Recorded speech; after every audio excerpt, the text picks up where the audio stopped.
stories, the various different stories, the different Atma Pramanas, the Shastra Pramanas, the Apta Pramanas, or the Shastras, the scriptural references of Bhagavan Sri Venkateshwara, as well as the references in the Hindu scriptures, and of course the references, significance in the life of the Supreme Pontiff of Hinduism himself.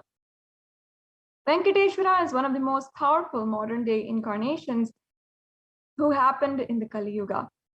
Mahavishnu came down as Sheshadri Swamigal, and Bhudevi took birth as Padmavati, and they got married and stayed in the planet Earth with the body for at least 200 years, and created a beautiful kingdom, blessing the devotees with wealth, health, and all the auspicious things.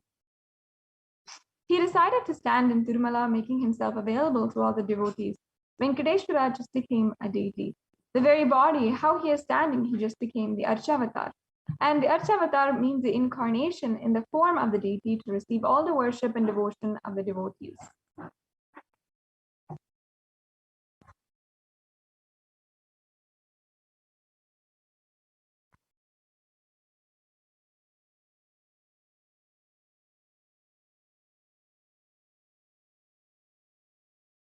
And Srinivasa became the Archavatara, standing in Tirumala and gracing the whole world, the whole universe, showering wealth, health, and all the spiritual benefits. Venkateshwara has Sri Devi Mahalakshmi, the goddess of wealth and prosperity, within his chest. And this is one of the beautiful attributes of Bhagavan Sri Venkateshwara, among so many different characteristics, whether it is his compassion, whether it is his giving attitude, everything is such a beautiful attribute of Bhagavan Sri Venkateshwara. One very unique thing is the Vaidurya jewel of Venkateshwara. There's one jewel where Bhagavan Venkateshwara is wearing, which is still not able to be signified with any value. So on Venkateshwara's right chest, he is having the world's costliest jewel. He wears it on the Vaikuntha Ekadasi day, on the Srivatsam Surya. That until today has not found any kind of value, meaning that it is still not able to place how much it is worth, because it is that priceless of a jewel. A great saint and enlightened master Ramanuja had a very beautiful teaching and was a great devotee of Bhagavan Sri Venkateshwara. He was once staying for many days in the Tirumala Tirupati temple, and he had gone with the devotees to the top of the hill and was doing this pilgrimage to the Venkateshwara Tirumala Tirupati temple. After going to the top of the hill, the devotees wanted to enjoy some of the food that they got along after being very hungry after a huge journey. So they had found some ants in their food, but Ramanuja immediately stopped them from killing the ants and packed all of the food away again with the ants inside of it and went straight back up the hill. Ramanujacharya had then let go of the food in the hilltops where the Tirumala Tirupati temple is.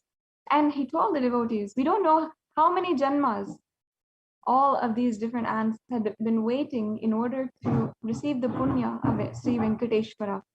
That is just a beautiful story of the glory of Sri Venkateshwara and how he is revered in our tradition. In the Brahmanda Purana, it contains the Sri Venkateshwara Sahasranamam, which also occurs as the conversations between the sage Vashishta and sage Narada. And the translation says that in the Krita Yuga, the Lord Narasimha, in the Treta Yuga, Lord Sri Rama, in the Dwapara Yuga, Lord Sri Krishna, and in the Kali Yuga, Sri Venkateshwara are all the incarnations of Bhagavan Vishnu. The Supreme Pontiff of Hinduism himself has a deep, powerful connection to Bhagavan Sri Venkateshwara. In fact, Venkateshwara is a very muscle memory of the Supreme Pontiff of Hinduism. If you do not know, muscle memory is the layer within inside of you, which contains all of your physical habits, whether it is how you walk, the gait, your grace, everything is stored inside of your muscle memory. And the Supreme Pontiff of Hinduism has a very significant connection to Venkateshwara, having been literally fed the prasadam of Venkateshwara in the very first days, initial days when he was conceived and he was in his mother's, in the biological mother of the Supreme Pontiff, had announced that she was carrying. And there are so many benefits of worshipping Bhagwan Sri Venkateshwara. Today, in this darshan, Bhagwan Sri Venkateshwara is manifesting through the Nijavatara, the living incarnation of Paramashiva, the Supreme Pontiff of Hinduism. You can receive the blessings and initiation to awaken the wealth consciousness in you today just through this divine darshan.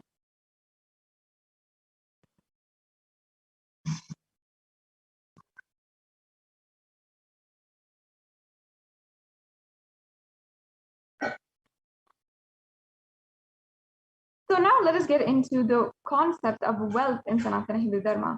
There are two dimensions of wealth, Shankanidhi and Padmanidhi. Shankanidhi means conquered wealth, conquered from natural resources. Padmanidhi means flowered wealth, like a lotus, created. Padmanidhi is made to flower from natural resources. So these are the two dimensions of wealth creation in the Vedic tradition. And also there are two major gods who are representing wealth, Kubera and Lakshmi. Kubera hoards wealth, hoards sits and on the wealth and is representative of the treasury and the stock market. Kubera enjoys a subtle power that is holding wealth. Lakshmi can bring wealth and represents the flowering, circulating, and current wealth. Lakshmi uses wealth to enrich herself and the world. Lakshmi creates wealth effortlessly, uses it freely. And yes, so now let us get into the wealth creation in the Hindu way, how you can manifest wealth. Let us understand the powerful cognitions behind wealth. And first, before doing that, let's first break down how we are now understanding wealth. What is it that we see wealth? First of all, understand that life can be equated to two things. One is the ability to achieve what you want in the inner and outer world. And two, just getting stuck in both worlds. There are only these two equations. We never have a downside, we never have an upside. It is only these two things.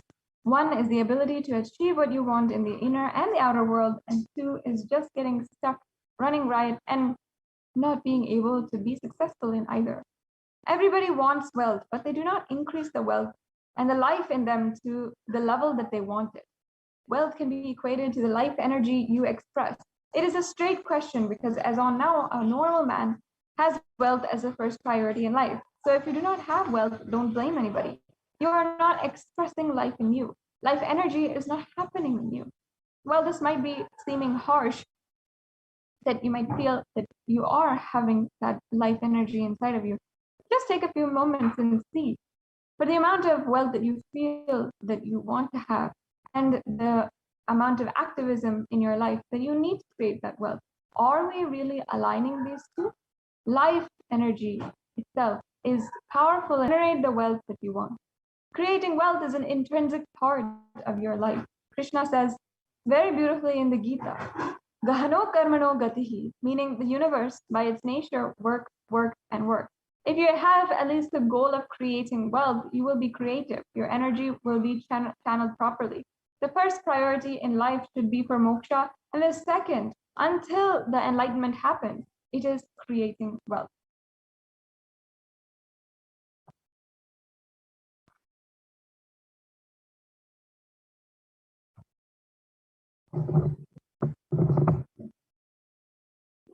And in the Sanatana Hindu Dharma, we have a beautiful science for how you should achieve this. Creating wealth makes you non-violent. It makes your whole energy become creative. Creating wealth becomes tremendous interest, brings tremendous interest in life and non-violence.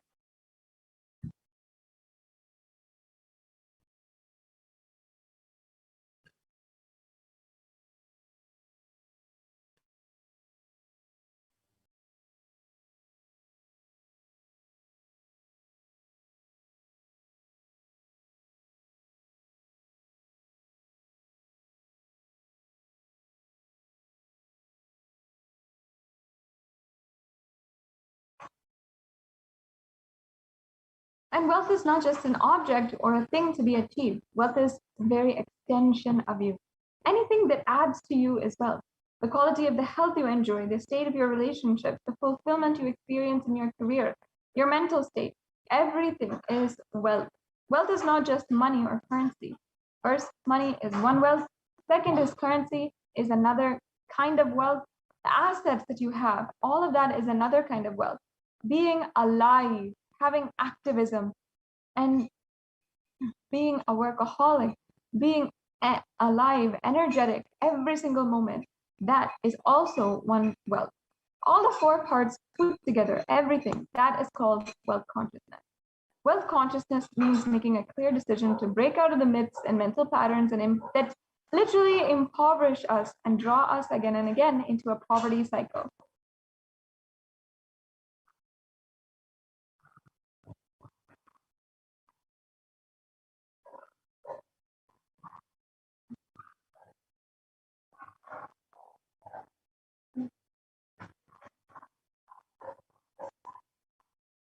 And you don't manifest your desire, you manifest your cognition, what you cognize and perceive as reality. You don't have to manifest your desire, you will only manifest what you believe. We never manifest what we want. This is a fundamental cognition that we have to really understand. You manifest what you believe, not what you desire.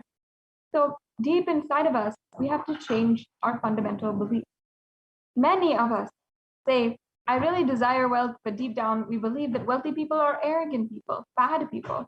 They do a lot of wrong things. If you believe that wealthy people are arrogant, bad, wrong, they do many things, and they exploit others, if you have that belief, how are you going to manifest wealth in your life?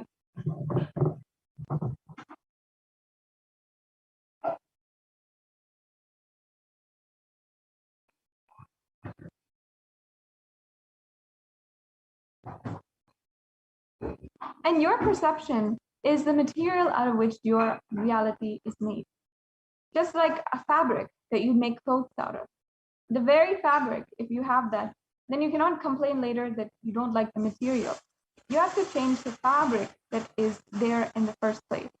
If you desire wealth, you believe, perceive, cognize wealthy people are bad, or wealth is too much responsibility, naturally you will not manifest wealth in your life. So let us now look at all the beliefs that you carry about wealth. Let's give us a breakdown. And if you want, you can start to write down some of your own cognitions. Take ideas from what we are telling you, and you can see what all are your own cognitions. Deep down, truly internalize. Take a few minutes right now, grab a notebook and a pen, and do this exercise and see what are really the cognitions that you have about wealth. I promise you that if you do this just for 15 minutes, you analyze inside of yourself and you start this process of deeply questioning your fundamental core beliefs, you will see how it starts a shift in you. Wealthy people are arrogant people, bad people. This is one of the common misconceptions that each and every one of us have. And it starts from a very young age. We all carry a deep resistance of wealth, leading to not accumulating wealth. And even if we accumulate it, we certainly just simply lose it. The truth is that arrogance does not come by wealth. Arrogant people will be arrogant whether they have wealth or not. Arrogance, of course, meaning that you feel that you're more important, or you feel that you're known more than other people as well. But if we wrongly associate wealth to arrogance, we start to create a pattern. And then we start to hate wealth as well, the same way that we hate arrogance. Another common misconception that we might have is that poverty is good. Deep inside of us, we label poverty as a good quality. We feel reverence and respect for poverty. But how then, if we create this inside of us, could we generate wealth? Could we generate how much wealth we want in life, how we want to live our lives luxuriously when we think that poverty is good? In many streams of society, poverty consciousness and feeling impoverished is seen as something good. And many of us feel that as humbleness.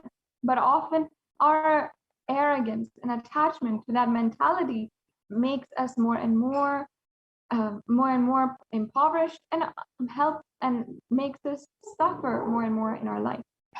Finally, we have another here common misconception, which is that handling wealth is more responsibility. We may feel uncomfortable. We may not feel ready to take on the responsibility that comes with wealth.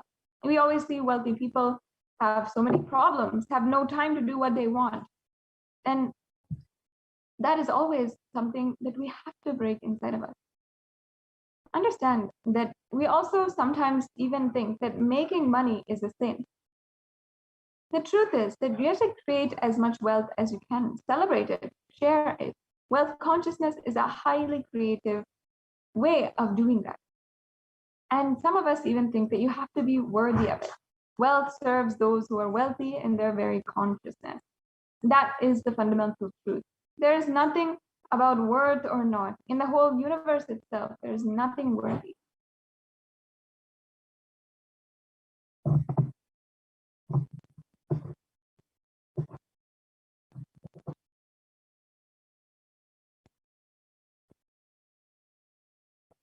Yes. So we always have to understand anything you cognize, you create a certain energy field about your cognition. You attract situations, people, everything around you to make that cognition into reality. All you need is will persistence. Your decision, you are not going to give up your intention, is will persistence.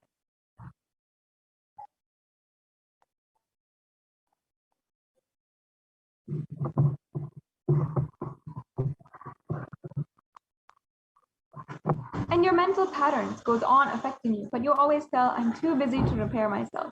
It's like sitting in a broken car and going on rotating that, handling or pushing and pulling the gears, doing whatever you want. You're not going to move 1 inch. And if somebody says, why don't you repair your broken car? You're not moving.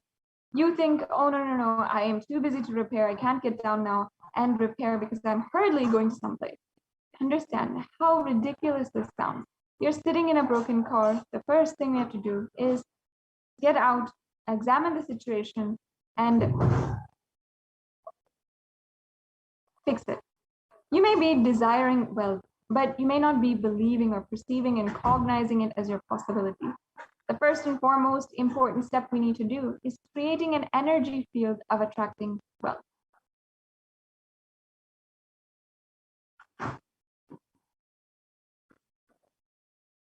Yes, and who better to be able to do this than with the Supreme Pontiff of Hinduism himself? The Supreme Pontiff of Hinduism has literally given us the sacred secret, the cognition. Just by listening, you can shift everything inside of you and have a breakthrough in your wealth consciousness today. I know that there are so many people out there who are waiting to have that breakthrough in wealth consciousness. So let's now watch beautiful satsang where Swamiji himself delivers.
The first step we need to do, the first step we need to do,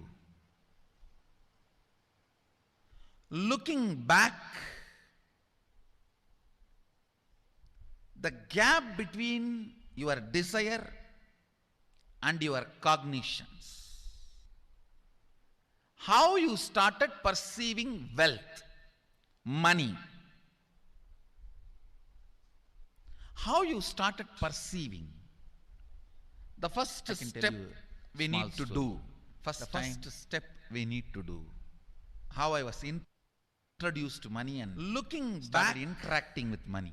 I still remember my 3rd birthday. The gap between your desire, father has given me a Ganesha, and your cognition, who actually ate food. How you started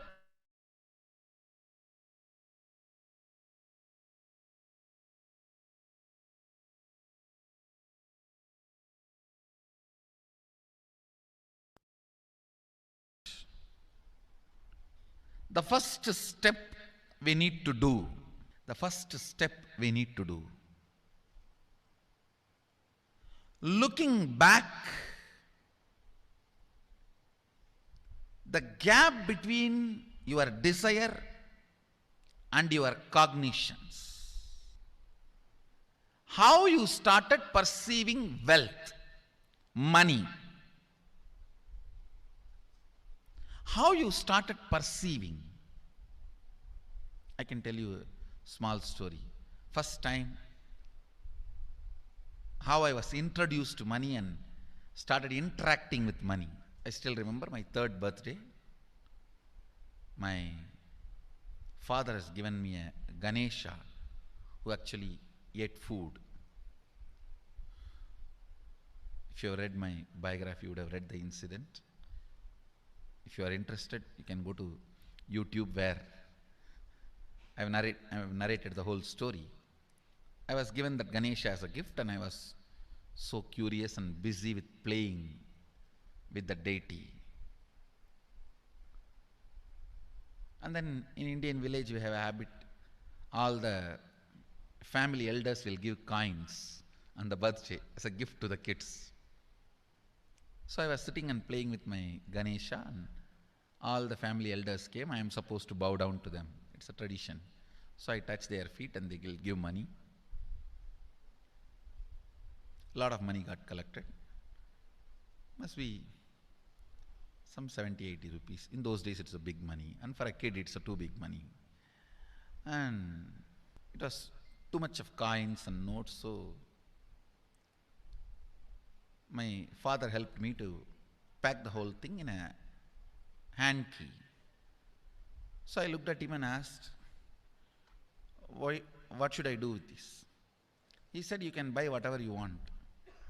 I said, I don't need anything. I only wanted this Ganesha. You already gave it to me. I don't need anything. He said, then you can give it to anybody you want. So I just called all my cousins, brothers, everyone was playing. I grew up in a large joint family. 27 of us grew up together. So it's almost like a one school, small school. So all of them were playing. I called in my loud voice, hey, anybody wants, come and take this money.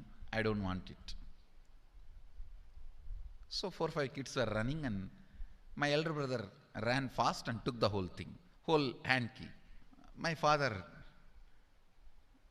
told me to tell my elder brother to share everyone, to share with all. I said, I have decided I don't want. And I said, whoever wants, take it. So he took it. How can I interfere in this after that? It's up to him.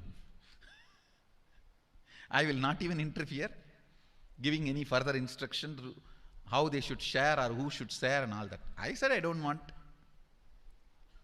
That's my first relationship with money. I still see very clearly that's the same relationship.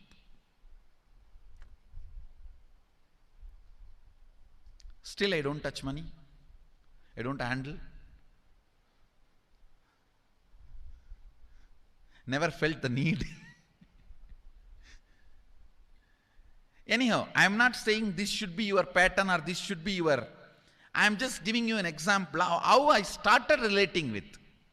So now dig out how you started relating with money. That was actually my completion with money. I touched first time money only to give dana. Still I am doing the same thing. Still I touch money only to give dana. How you cognized money, wealth, what all your perceptions and beliefs and cognitions about money. Let's dig out. Let's get them out first. The moment you remember money, does it bring tremendous pain, suffering, impossibility, all that in you? What is the emotion or energy it invokes in you?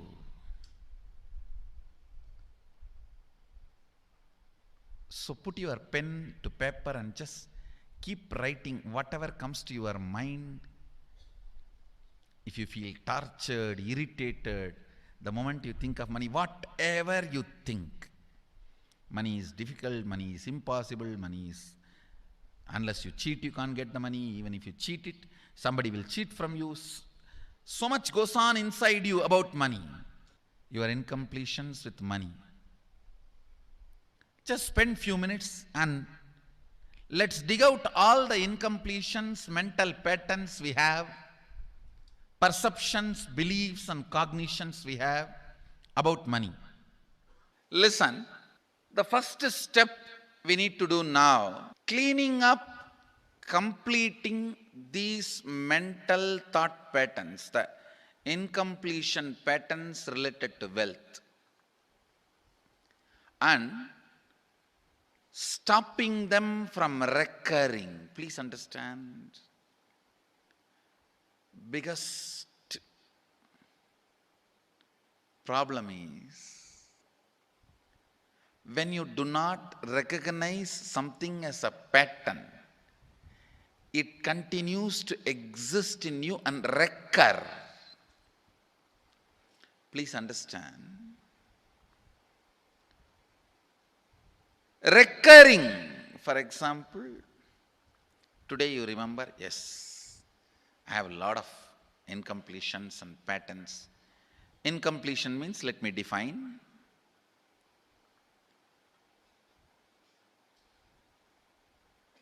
Your past sitting in your present, not letting you live your future is incompletion.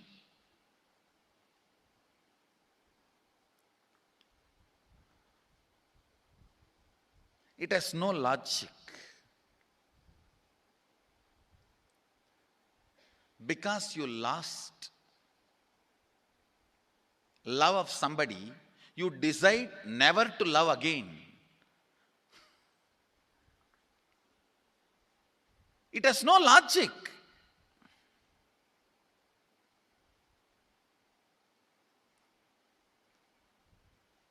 Tons of negative decisions, cognitions you make about life is incompletion. I'll give you one small example. 8-year-old kid is in the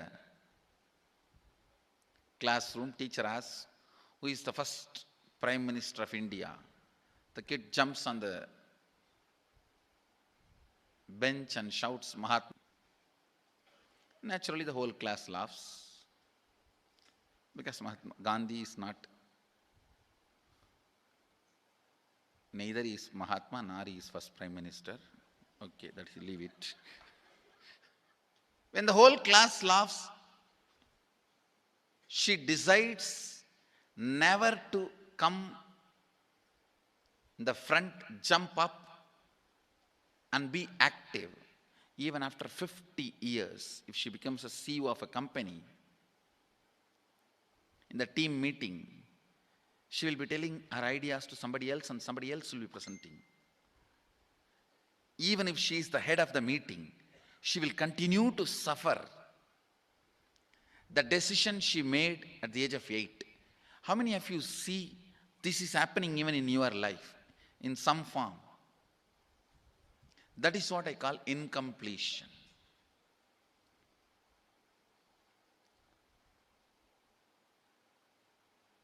Understand, there is a very powerful science by Sadashiva in Agama. Sadashiva is the first Guru, Adi Guru.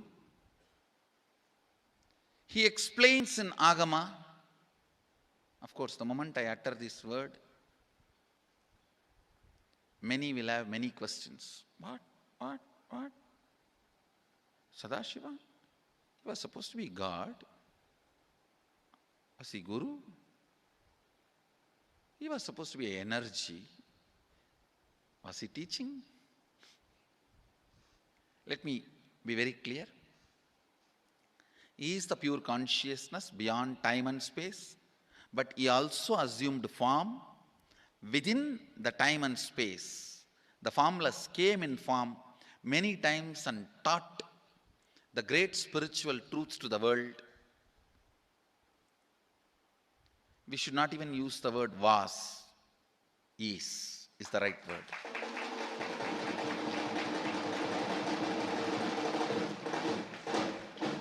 He gives a beautiful science of completing with this incompletion patterns, known, unknown. Understand, if you know the reason for certain pattern, it is called known pattern. If you don't know, it is unknown pattern. Sometimes you will have a heaviness, suffocation, but you don't even know why. That is unknown pattern. Sometimes you know why you are going through what you are going through. That is known pattern. Known or unknown, you can complete. You can be out of it. It is possible. It is possible. I'll explain this science of completion. Understand, this one technique can help you whether you want to get rid of your headache or your whole ignorance and get into enlightenment.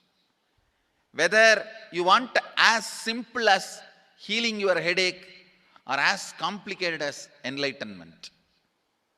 Anything, this one technique can give you. This one technique,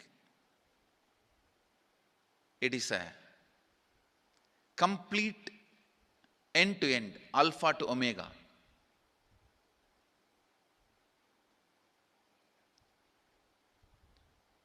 It's from Sadashiva directly.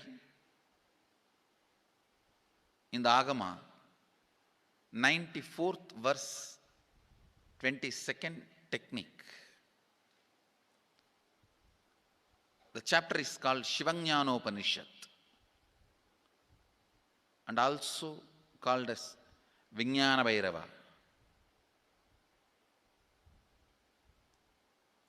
Chittat yanta kritir nasti mamantar bhavayet iti vigalpanam abhavena vigalpair uchito bhavet. You don't have to remember. I am uttering every time so that I will remember. That's all. No, it is just to keep the purity of the teaching. I want all of you to know, whatever I am sharing with you is my personal enlightenment experience, which is in tune with the earlier master's experience. My Apta Pramana, my Atma Pramana in tune with the Apta Pramana, means the earlier masters. The Shastra Pramana. Only that can become your Sakshi Pramana. Never learn from a person who does not have Atma Pramana, enlightenment. He will be only Pandit, repeating.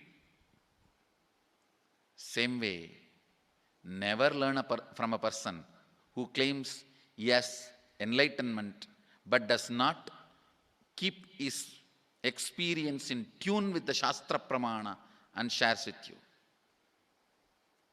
It's always dangerous. Maybe it must have been good for him, but we don't know whether it is good for all of you.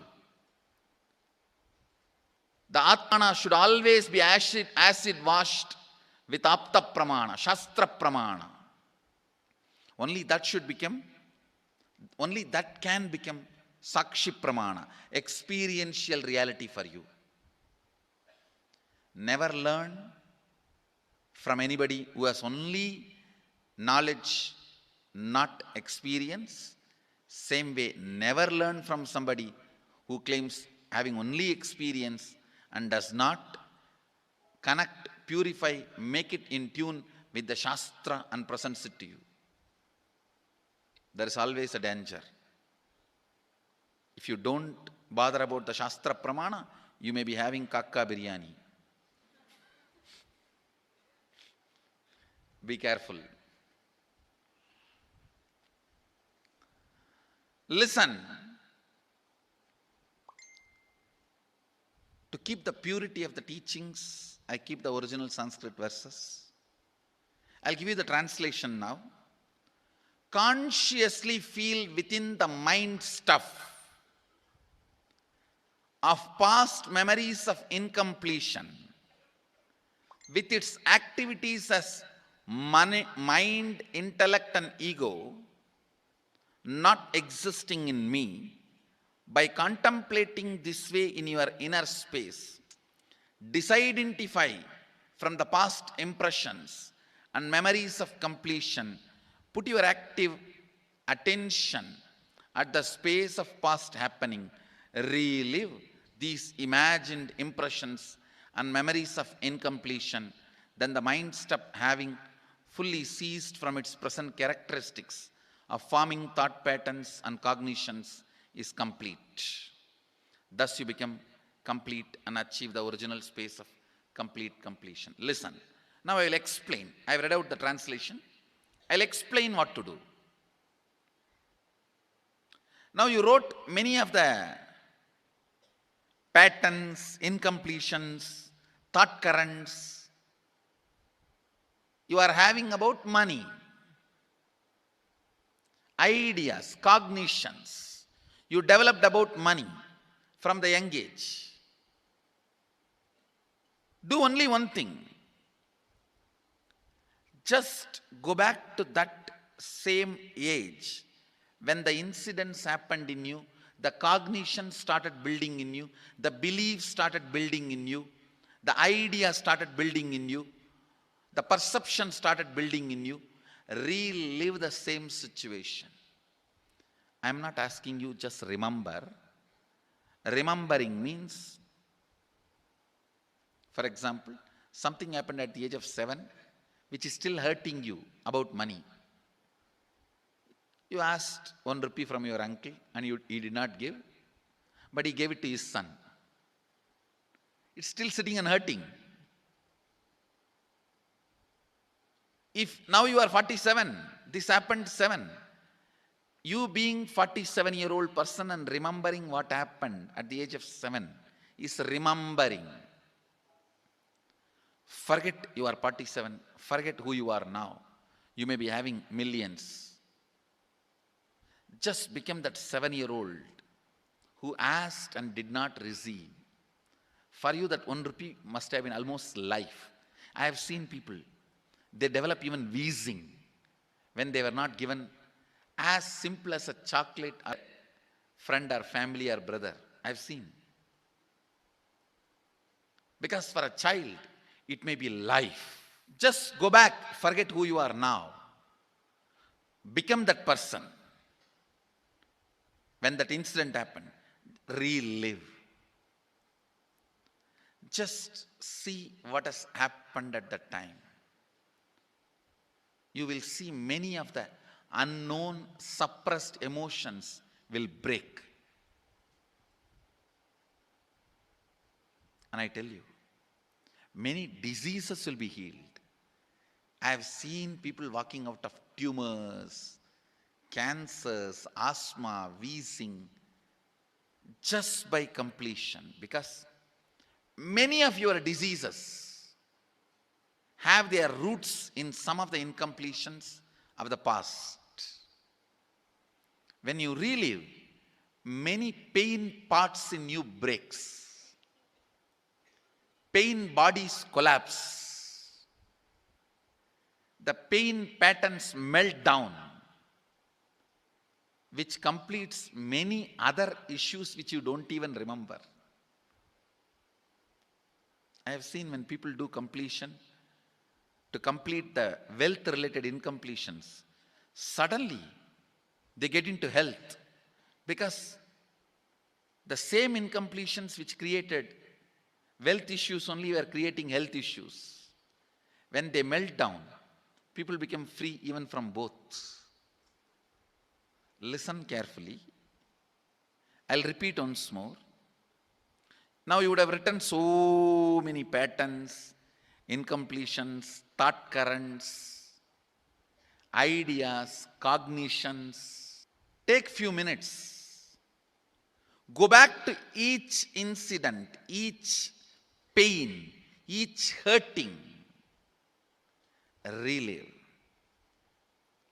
relive, relive.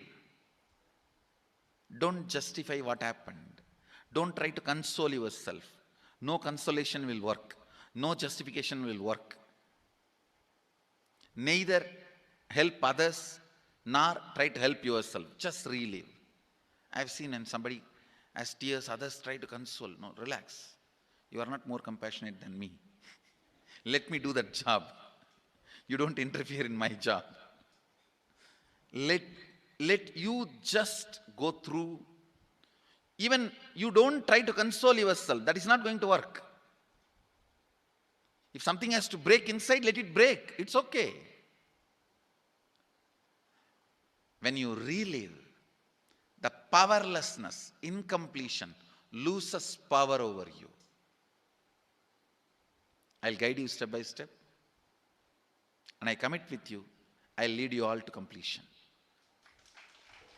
And I know how to awaken, trigger the incompletions in you and break them.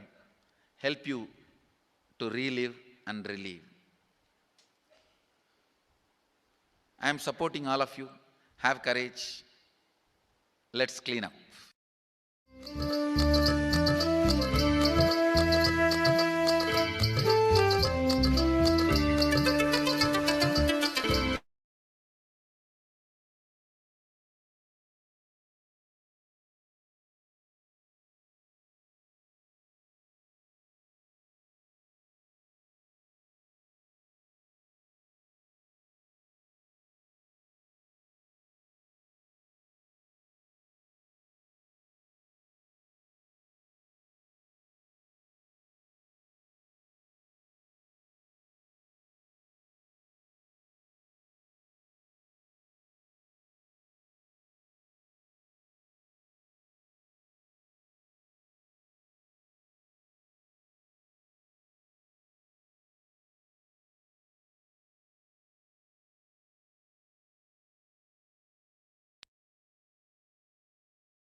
The first step we need to do, the first step we need to do, looking back, the gap between your desire and your cognitions. Yes. How you started Now perceiving let us wealth, enter into the money. next segment and enter into the exercise. How you started perceiving.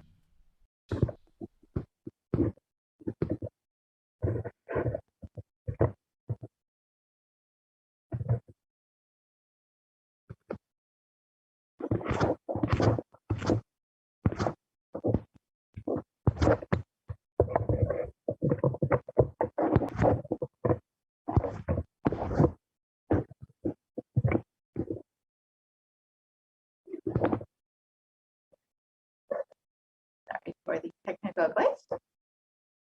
So now let us enter into the next exercise to understand how we can create this space of completion in order to manifest what exactly we want. How do we create this energy field?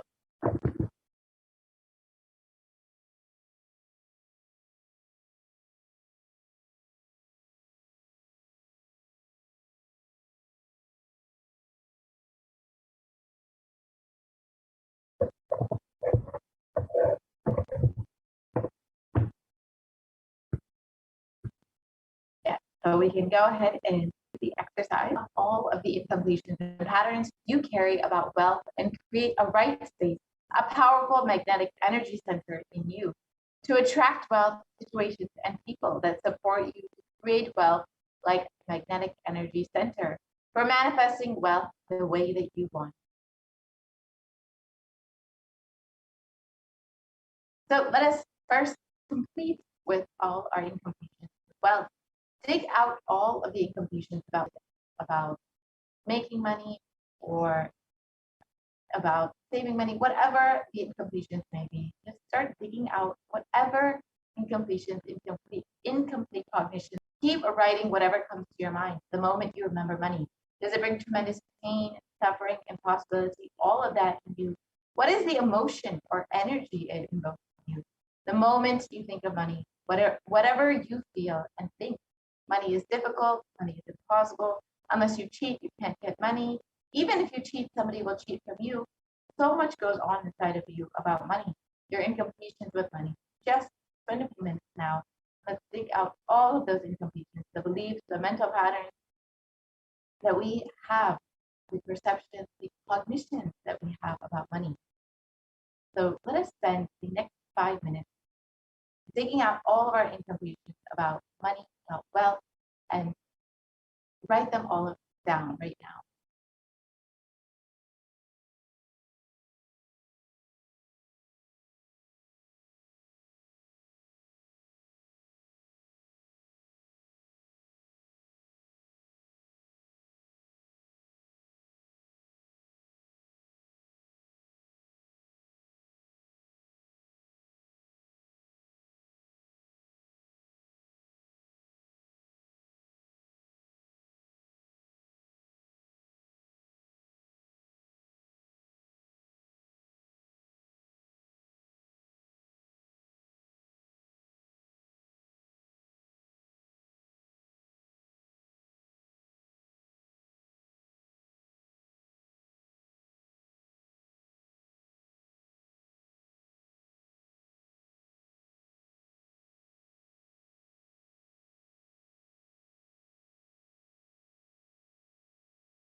now that we've spent time writing down the information that we carry about money, let us move to the next step of the process.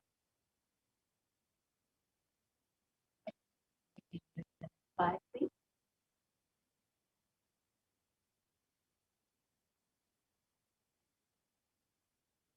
So now, for each belief or cognition, it starts from a particular incident.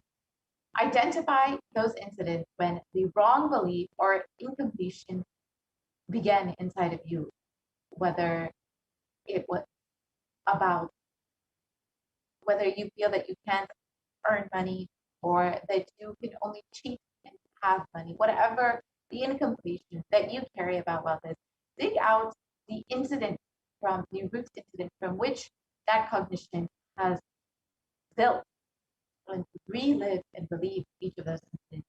Complete those incompletions. Go back to that same age when the incident happened, when the idea, the belief, the perception started building inside of you, and relive every single moment of that incident so you can complete with that, relive and relieve each of those incidents.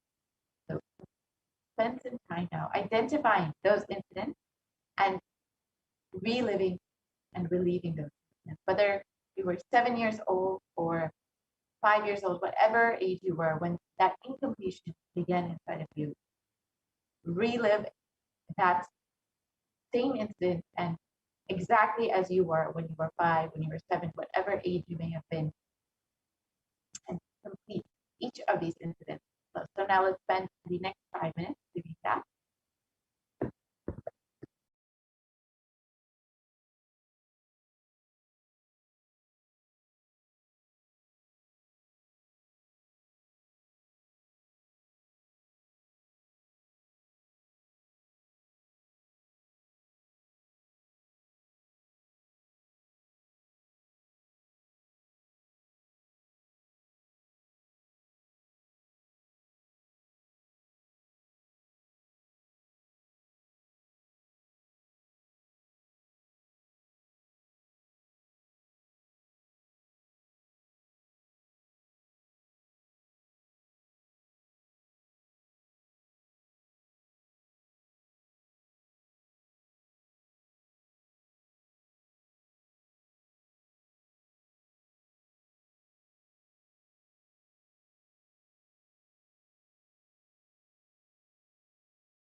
that we have spent time reliving and reliving, completing each of these incidents, let us move on to the next step of the process. Now, let us consciously decide what it is that we want to manifest within the next 3 months in the dimension of wealth.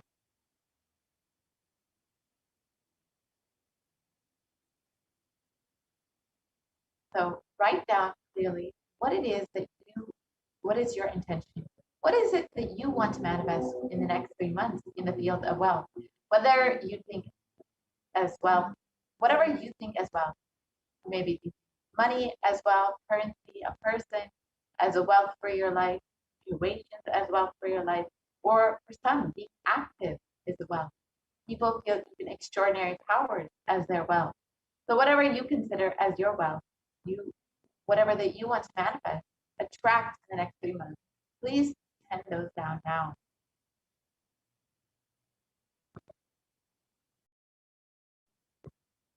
Yes. So we will spend the next 5 minutes penning down what it is that we want to manifest in the dimension of wealth.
Now let us move on to the next part.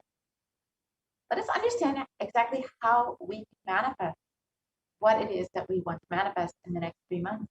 It is through Guru's grace that we can manifest anything that we want in the dimension of wealth. With deep devotion and oneness with the Guru, you can complete all the binding cognitions on wealth and manifest life with prosperity and abundance.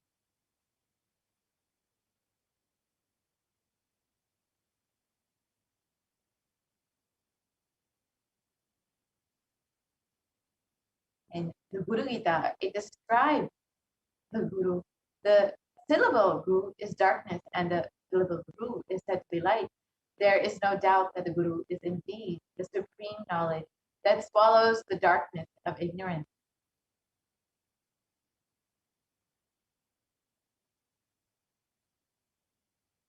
And in verse 18, states, always remember the Guru's form, constantly repeat the divine name given by the Guru, always follow the Guru's command, think of nothing other than the Guru.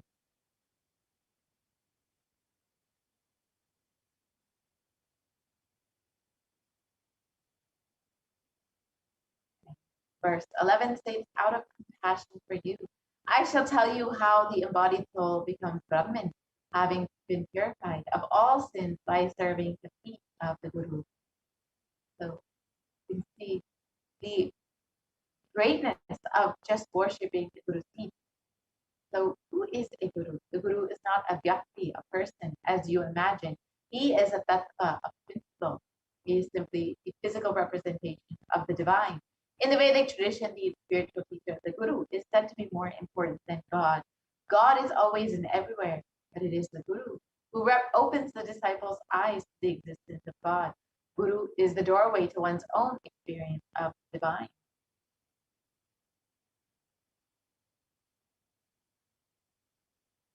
Guru exists as the embodiment, the manifestation, manifest form of God, Paramashiva, and God, Paramashiva, is the unmanifest form of Guru. God is the state of Guru. Guru is the statement of God. Gurus are the manifest of Paramashiva, and Paramashiva is the unmanifest existence of Guru. And Guru Bhakti, devotion to the Guru, is intense, pure existential energy which can liberate you from all known, unknown, and unnecessary delusion.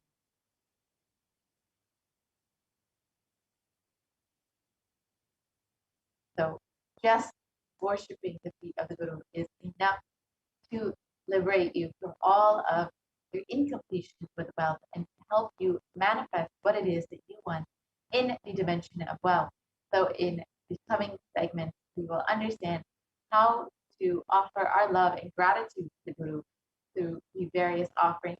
Now we will be having a very special program, the Venkateshwara readings, with the blessings of the Supreme Concept of Hinduism, Jagadguru Mahasannidhanam, His Divine Holiness, Bhagavan Nithyananda Paramashivam. A group of disciples have been initiated to have the Sarupya of Venkateshwara, embodying the grace and form of Venkateshwara. So anyone can ask any questions or prayers to Bhagavan Venkateshwara, and Bhagavan Venkateshwara will respond to the initiated disciples. So now you have an opportunity to ask your questions in the Venkateshwara reading directly to Bhagavan Venkateshwara and receive your prayers, blessings answered. So you can go ahead and fill out your questions at tinyurl.com/reading. So we will project that form for you for a few moments. So you can go ahead and visit and fill out any of your questions or requests for blessings from Bhagavan Venkateshwara.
So now we will be witnessing a beautiful Devi and Bhagavan Venkateshwara in a video shortly, and then we will be entering into the Venkateshwara reading. So do stay tuned. We will be entering into that shortly after this video.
नित्यनारायण Govind Madhava नित्यनारायण Govind केशवा नित्यनारायण गोविन्द माधवा नित्यनारायण गोविन्द केशवा नित्यनारायण गोविन्द माधवा नित्यनारायण गोविन्द केशवा नित्यनारायण गोविन्द माधवा नित्यनारायण गोविन्द केशवा हरे नित्या नित्यानन्दा हरे नित्या हरे हरे हरे नित्या नित्यानन्दा हरे नित्या हरे हरे हरे नित्या नित्यानन्दा हरे नित्या हरे हरे हरे नित्या नित्यानन्दा हरे नित्या हरे हरे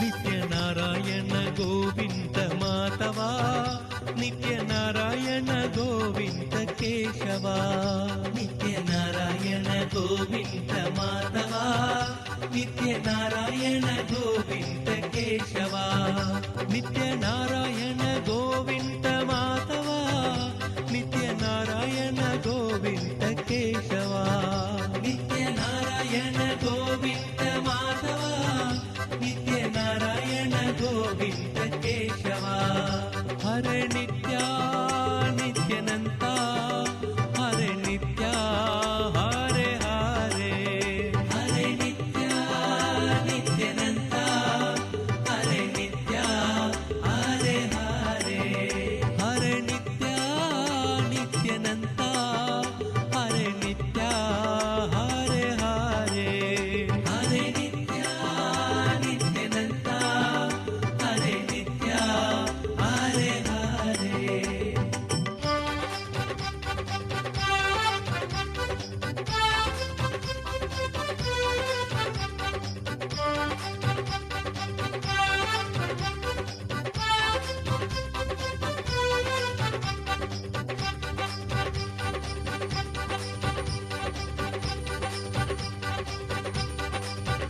नित्यनारायण गोविन्द माधवा नित्यनारायण गोविन्द केशवा नित्यनारायण गोविन्द माधवा नित्यनारायण गोविन्द केशवा नित्यनारायण गोविन्द माधवा नित्यनारायण गोविन्द केशवा नित्यनारायण गोविन्द माधवा नित्यनारायण गोविन्द केशवा नित्यनारायण गोविन्द माधवा नित्यनारायण गोविन्द केशवा नित्यनारायण गोविन्द माधवा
ನಾರಾಯಣ ಗೋವಿಂದ ಮಾಧವ ನಿತ್ಯ ನಾರಾಯಣ ಗೋವಿಂದ ಕೇಶವ. ನಿತ್ಯ ನಾರಾಯಣ ಗೋವಿಂದ ಮಾಧವ ನಿತ್ಯ ನಾರಾಯಣ ಗೋವಿಂದ ಕೇಶವ. ನಿತ್ಯ ನಾರಾಯಣ ಗೋವಿಂದ ಮಾಧವ ನಿತ್ಯ ನಾರಾಯಣ ಗೋವಿಂದ ಕೇಶವ. ನಿತ್ಯ ನಾರಾಯಣ ಗೋವಿಂದ ಮಾಧವ ನಿತ್ಯ ನಾರಾಯಣ ಗೋವಿಂದ ಕೇಶವ. ಹರ ನಿತ್ಯ ನಿತ್ಯನಂತ ಹರೆ ನಿತ್ಯ ಹರೆ ಹರೆ. ಹರೆ ನಿತ್ಯ ನಿತ್ಯನಂತ ಹರೆ ನಿತ್ಯ ಹರೆ ಹರೆ. ಹರೆ ನಿತ್ಯ ನಿತ್ಯನಂತ ಹರೆ ನಿತ್ಯ ಹರೆ ಹರೆ. ಹರೆ ನಿತ್ಯ ನಿತ್ಯನಂತ ಹರೆ ನಿತ್ಯ ಹರೆ ಹರೆ.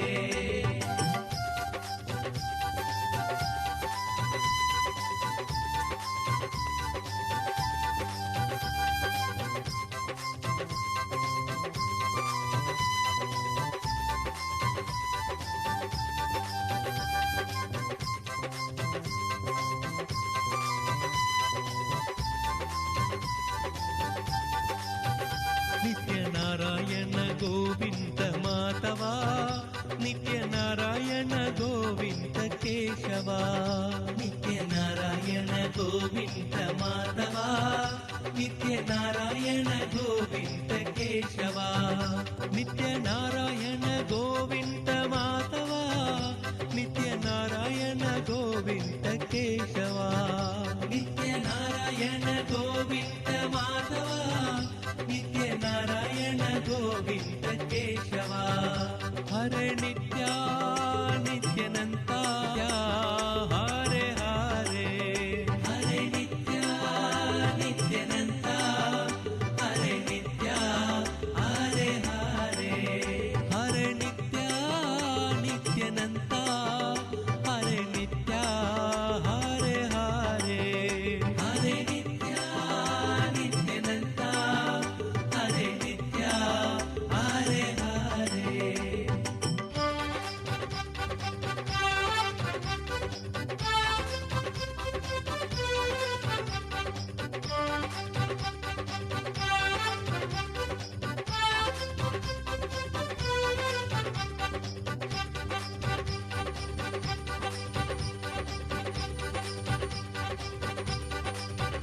ನಿತ್ಯ ನಾರಾಯಣ ಗೋವಿಂದ ಮಾಧವ ನಿತ್ಯ ನಾರಾಯಣ ಗೋವಿಂದ ಕೇಶವ.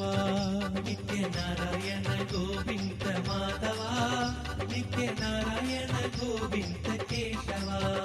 ನಿತ್ಯ ನಾರಾಯಣ ಗೋವಿಂದ ಮಾಧವ ನಿತ್ಯ ನಾರಾಯಣ ಗೋವಿಂದ ಕೇಶವ.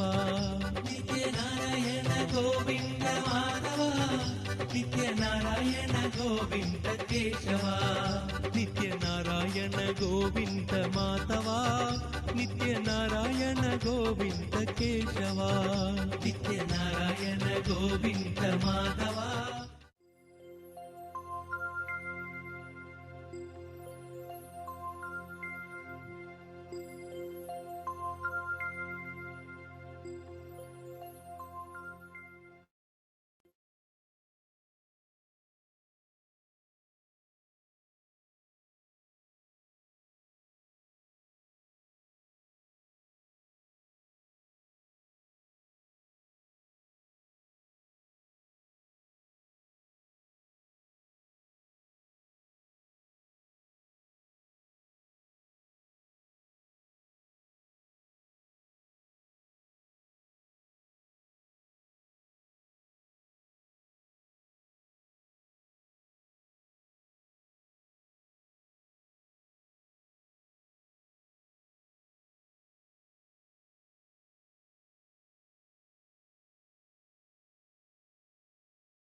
Paramashivoham Paramashivoham